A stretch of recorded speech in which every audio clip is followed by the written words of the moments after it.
The committee released deposition transcripts from more than 6 witnesses, including former White House aide Cassidy Hutchinson, despite her composure during a public hearing in June.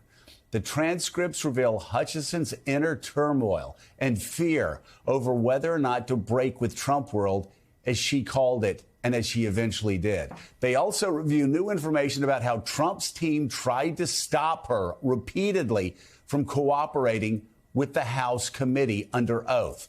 Unemployed and unable to afford her own legal counsel last February, the former aide to White House Chief of Staff Mark Meadows says Trump's team offered to set her up with a lawyer free of charge. That lawyer was former White House Deputy Counsel Stefan Passantino. Hutchinson told the committee that Passantino dangled job prospects in front of her if only she would lie and withhold damning information about Trump from the House panel. According to Hutchinson, Passantino told her, quote, "The less you remember, the better. And I don't want you to perjure yourself, but I don't recall isn't perjury." After lying to the committee in her initial depositions, Hutchinson said she became racked with guilt, but was scared to come forward with more information because, quote, "It felt like I had Trump looking over my shoulder." By April, she said the guilt caused her to have a mental breakdown. Hutchinson then studied up on whistleblowers who came forward during Watergate and told herself, if I'm going to pass the mirror test for the rest of my life, I need to try to fix some of this. At the end of her third deposition, after agreeing to testify before the committee publicly, Hutchinson told the staffer, quote, I'm about to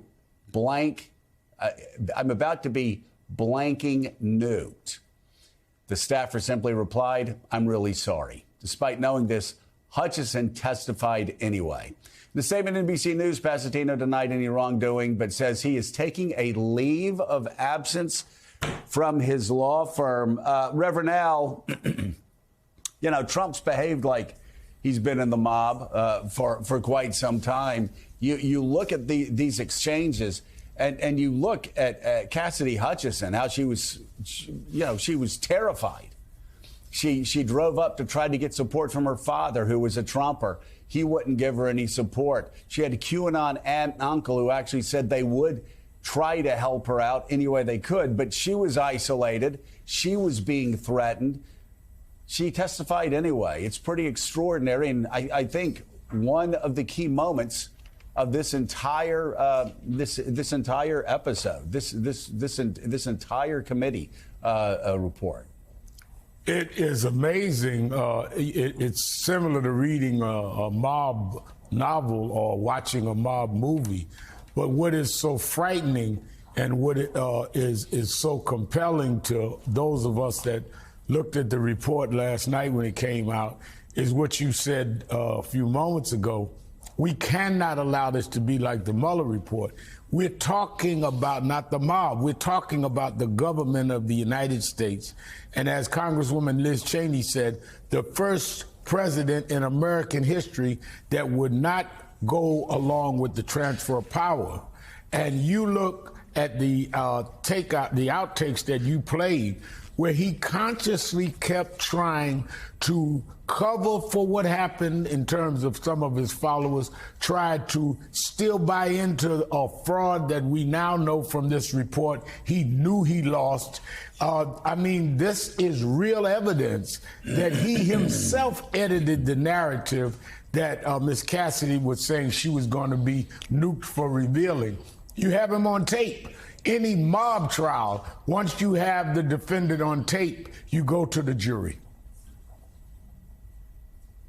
Elise. I mean, it blew my mind to go through that testimony and read what Cassidy Hutchinson went through. Just thinking about a young 20-something staffer leaving the White House. I was in that position. You're taking meetings. You're trying to get a job. She wanted to find a job. They dangle all these jobs in front of her. It made me so uncomfortable to read the exchanges with her lawyer, who clearly was not looking out for her own interests. That's one side of it, and it's a very compelling human element within this entire report. But, Susan, the other thing that really grabbed me was this is a complete law enforcement failure. the FBI, what were they doing? They didn't really turn to this until January 5th, according to the report, and looking at, they didn't look closely at all of the intel they collected until January 5th. No one knew who was in charge. DOJ thought they were in charge of one thing, DHS another. What a mess.